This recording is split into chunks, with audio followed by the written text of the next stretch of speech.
क्या होता है जब ब्रह्मांड के प्रिजर्वर भगवान विष्णु सो जाते हैं? हर साल 4 महीने के लिए चतुर्मास विष्णु योग निद्रा में चले जाते हैं, एक सचेत ब्रह्मांडीय नींद में। ब्रह्मांड रुकता नहीं है, बल्कि एक पवित्र प्रोटोकॉल शुरू होता है। विष्णु का आराम छोड़ना नहीं है, बल्कि एक मेडिटेटिव विड्रॉल है, जिससे दूसरी कॉस्मिक फोर्सेस ऊपर उठ सके। दुनिया के पास एक कंटीजेंसी प्लान है। ये एक प्लान्ड ट्रांजिशन है, अराजकता का क्षण नहीं। जीवन चलता रहता है, बारिश पृथ्वी को पोषण देती है, चक्र बने रहते हैं और ब्रह्मांड खुद को रेगुलेट करता है। सोते हुए विष्णु कॉस्मिक ऑर्डर में विश्वास और दिव्यता के कोलैबोरेटिव नेचर का प्रतीक है। चतुर्मास हमें एक सिंगल डेटी के रोल से परे देखने के लिए बुलाता है, ब्रह्मांड को एक महान कोलैबोरेटिव एफर्ट के रूप में देखने के लिए। ये इस पवित्र पॉज के दौरान आगे आने वाले दूसरे दिव्य प्राणियों की भूमिकाओं को एक्सप्लोर करने का समय है। विष्णु की नींद गहरी आध्यात्मिक जांच और ब्रह्मांडीय लय में हमारी जगह को समझने का निमंत्रण है। जैसे जैसे विष्णु सपने देखते हैं, ब्रह्मांड अपना डांस जारी रखता है। पार्टनर बदलते हैं, लेकिन संगीत कभी नहीं रुकता। देवशयनी एकादशी चतुर्मास की शुरुआत का प्रतीक है, जब विष्णु अपनी 4 महीने की नींद शुरू करते हैं। पुराण राजा बलि की कहानी बताते हैं, जिनकी भक्ति और शक्ति ने तीनों लोकों को जीत लिया, जिससे ब्रह्मांडीय संतुलन बिगड़ गया। देवताओं ने मदद के लिए विष्णु का रुख किया, जिन्होंने वामन, एक विनम्र ब्राह्मण लड़के के रूप में अवतार लिया। वामन ने बलि से 3 कदम जमीन मांगी। बलि मान गए, दिव्य परीक्षा से अनजान। वामन ने फिर अपना ब्रह्मांडीय रूप प्रकट किया, 2 कदमों में पृथ्वी और स्वर्ग को ढक लिया। कहीं और जगह न होने पर बलि ने तीसरे कदम के लिए अपना सिर पेश किया, विनम्रता से सरेंडर कर दिया। प्रभावित होकर विष्णु ने बलि को पाताल लोक पर प्रभुत्व प्रदान किया और हर साल 4 महीने के लिए चतुर्मास अपने राज्य की रक्षा करने का वादा किया। इस प्रकार विष्णु की नींद दूसरे लोक में उनकी उपस्थिति है, एक दिव्य वादे को बनाए रखना। देवशयनी एकादशी अनुपस्थिति के बारे में नहीं है, बल्कि धर्म, विनम्रता और ब्रह्मांडीय पुनर्संरेखण के बारे में है। कहानी हमें याद दिलाती है कि देवता भी अपना वचन निभाते हैं और ब्रह्मांड सद्भाव में ढल जाता है। पाताल लोक में विष्णु के साथ भगवान शिव ब्रह्मांडीय संरक्षण की बागडोर संभालते हैं। शिव, जो आमतौर पर विनाशक हैं, अब संरक्षक बन जाते हैं। चतुर्मास के दौरान ब्रह्मांड के संतुलन को सुनिश्चित करते हैं। यह बदलाव मानसून के साथ मेल खाता है, प्रकृति में परिवर्तन और नवीनीकरण का समय। श्रावण का महीना शिव को समर्पित है, जिसमें भक्त उपवास करते हैं, प्रार्थना करते हैं और उनकी कृपा चाहते हैं। शिव का शासन एक कंपटीशन नहीं है, बल्कि एक दिव्य तालमेल है। वे हमें भीतर की ओर, आत्मनिरीक्षण और अहंकार के विघटन की ओर मार्गदर्शन करते हैं। देवता चेक एंड बैलेंस की एक प्रणाली के रूप में काम करते हैं। हर कोई जरूरत पड़ने पर आगे बढ़ता है। शिव की ऊर्जा आत्म अनुशासन और आध्यात्मिक विकास को प्रोत्साहित करती है, जो सफाई करने वाली बारिश को दर्शाती है। दुनिया सुरक्षित रहती है। शिव का नृत्य जीवन और मृत्यु के चक्रों को बनाए रखता है। इस समय पूजा ब्रह्मांडीय व्यवस्था में एक सचेत भागीदारी है।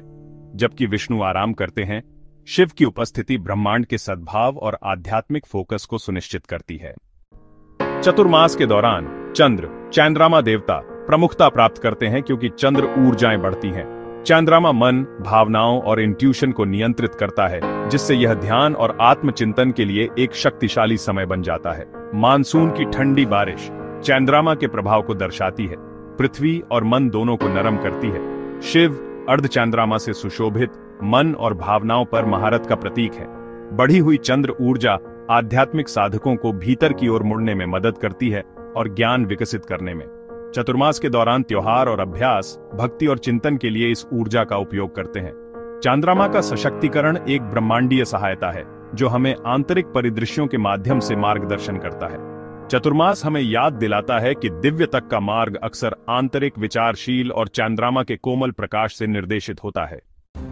चतुर्मास त्योहारों से भरा है, हर एक आंतरिक परिवर्तन के मार्ग पर एक कदम का प्रतीक है।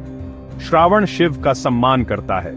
जन्माष्टमी कृष्ण के जन्म और भक्ति के आनंद का जश्न मनाती है। गणेश चतुर्थी बाधाओं को दूर करने वाले का आह्वान करती है। आध्यात्मिक प्रगति के लिए मार्ग प्रशस्त करती है। पितृपक्ष पूर्वजों का सम्मान करता है, हमें अपनी जड़ों से जोड़ता है। नवरात्रि और दशहरा दिव्य स्त्री और बुराई पर अच्छाई की जीत का जश्न मनाते हैं। ये त्योहार सिर्फ परंपराएं नहीं हैं, वे आध्यात्मिक मील के पत्थर हैं, जो हमें आत्मनिरीक्षण और नवीनीकरण के माध्यम से मार्गदर्शन करते हैं। सामुदायिक अनुष्ठान और उत्सव दिव्य संबंध को जीवंत रखते हैं, जबकि विष्णु सोते हैं। त्योहार पवित्र रात के माध्यम से मार्ग को रोशन करने वाले दीपक हैं, दुनिया के दिल को बनाए रखते हैं। चतुर्मास साधना समर्पित आध्यात्मिक अभ्यास और आत्म अनुशासन का समय है। बाहरी अनुष्ठानों के रुकने के साथ ध्यान आंतरिक शुद्धि और सचेत जीवन पर चला जाता है। एकादशी पर उपवास विशेष रूप से शरीर और मन को डिटॉक्स करता है, ऊर्जा को आध्यात्मिक गतिविधियों में बदल देता है।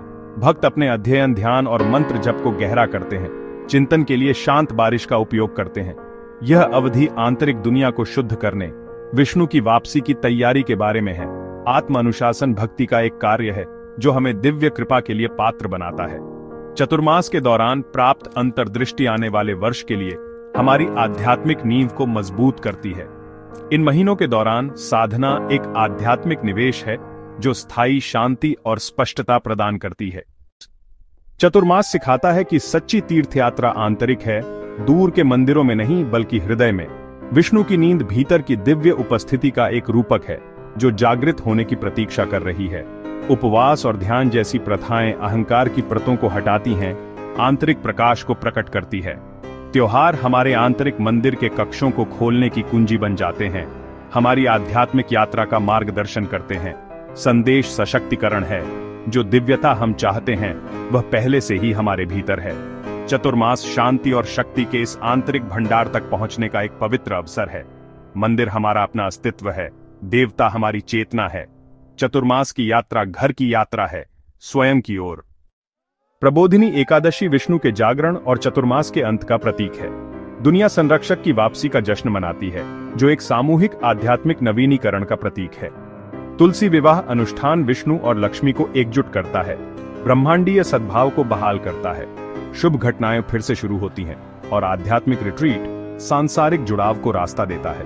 विष्णु की वापसी 4 महीने के आंतरिक कार्य और भक्ति का समापन है।